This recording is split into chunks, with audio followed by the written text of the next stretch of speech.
నమస్తే సార్. ఇందాక రాజ్నాథ్ సింగ్ గారు చెప్తూ పరదా వెనకాల ఉన్నది ఇంట్లో వాళ్ళు బయట వాళ్ళు ఉన్నారని చెప్పారు. వాళ్ళ మీద యాక్షన్ తీసుకుంటామన్నారు. దీనిపై మీ స్టేట్మెంట్ ఏంటి సార్? భారత్ మాతాకి జై.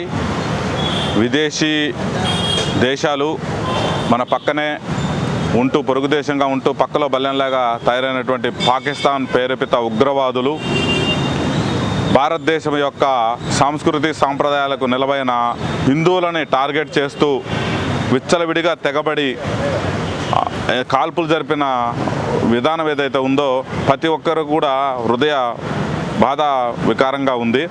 దీన్ని మేము భారతీయ జనతా పార్టీ ఖమ్మం జిల్లా శాఖ నుంచి తీవ్రంగా ఖండిస్తున్నాం.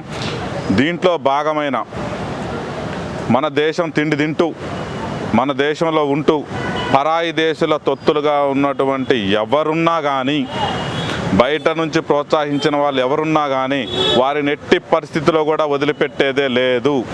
ఇది భారతీయ జనతా పార్టీ తరఫున తీసుకున్నటువంటి నిర్ణయం. రాజ్నాథ్ సింగ్ గారు కూడా చెప్పారు, వారు దోషులను శిక్షించే వరకు కూడా వదిలిపెట్టే ప్రసక్తే లేదు. ఇంటి కూడు తింటూ తిన్నింటి వాసాలు లెక్కబెట్టే సందంగా చేసినటువంటి విద్రోహ చర్యలు ఏదైతే ఉందో దీనికి ప్రతి ఒక్కరూ కూడా సమాధానం చెప్పాల్సిన అవసరం ఉంది. ఇక్కడ ఉంది సింహం. భారతదేశాన్ని ప్రపంచంలో విశ్వగురువుగా నిలబెట్టినటువంటి మాననీయ ప్రధాని నరేంద్ర మోడీ గారి నాయకత్వంలో భారతదేశం అగ్రగామిగా ఎదుగుతున్నటువంటి తీరును సహించలేక కుట్రల బన్ని ఇక్కడ నుంచి ఫండ్స్ జనరేట్ చేసి తీవ్రవాదులకు ఇచ్చి ఇలాంటి దాడులు ఏదైతే చేశారో ఏ ఒక్కరిని కూడా వదిలిపెట్టే ప్రసక్తి లేదని నేను ఈ విధంగా తెలియజేసుకుంటున్నాను. మీరు ఇప్పుడు పాకిస్తాన్ అని అంటున్నారు, మరి పాకిస్తాన్ వాళ్ళు ఇందాక ఒక స్టేట్మెంట్ రిలీజ్ చేశారు, ఇది మా చర్య కాదు, దీనిపై సానుభూతి ప్రకటిస్తున్నామని చెప్పారు. దీనిపై మీ రియాక్షన్ ఏంటి? ప్రపంచంలో ఎక్కడ ఉగ్రదాడులు జరిగినా దాని మూల కేంద్రం పాకిస్తాన్లోనే ఉంటుంది. ఉగ్రవాద సంస్థలకి నిలయం పాకిస్తాను, వాళ్ళకి ఫండ్ చేసేది కూడా పాకిస్తాను. పాకిస్తాన్ దగ్గర వాళ్ళ ఆర్థిక వ్యవస్థ బాగలేకపోయినా మనకేదైతే వ్యతిరేకంగా దేశాలు ఉన్నాయో మనం ఎదుగుదల చూసి వారవలేనటువంటి దేశాలు పాకిస్తాన్కి ఫండింగ్ చేసి తద్వారా తీవ్రవాదులకు ఫండింగ్ చేసి వాళ్ళని ప్రేరేపించి మన దేశం మీద దాడులు ప్రోత్సహిస్తుంది. అప్పటికి కూడా మన యొక్క భారతీయ జనతా పార్టీ గవర్నమెంట్ వచ్చిన తర్వాత కేంద్రంలో ఇలాంటి దాడులను ముందునే పసిగట్టి నిలవరించింది.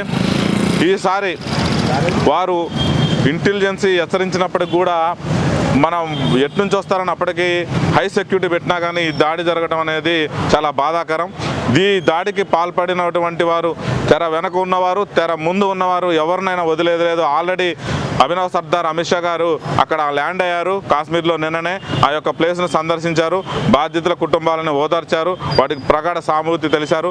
భారతదేశం మొత్తం భారతీయులందరూ కూడా మోడీ గారి పక్కన ఉన్నారు.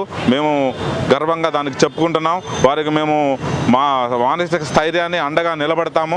శత్రుముఖంలో వెంటాడే వరకు కూడా మేము అంతా కూడా భారతదేశానికి పూర్తి స్థాయిలో మోడీ గారికి మద్దతు ఇవ్వడానికి ముందుకు వస్తున్నాం. మరో పుల్వామా అటాక్ ప్లాన్ చేయొచ్చు సార్? ఇక జరగదు. ఇక మరో పుల్వామా లాంటి కౌంటర్ అటాక్ జరుగుతుంది, 100% అటాక్ జరుగుతుంది. అప్పుడే ఆల్రెడీ ఏరవేత కార్యక్రమాన్ని సురువు చేశారు. నిన్నటి నుంచి కుక్కల్ని వేటాడినట్టు వేటాడుతూనే ఉన్నారు. ఎవరైతే దీనికి వెనకున్నా ముందున్నా కానీ వాళ్ళందరినీ కూడా ఏరవేసే కార్యక్రమంలో ఎటువంటి సందేహం అవసరం లేదు. Okay sir.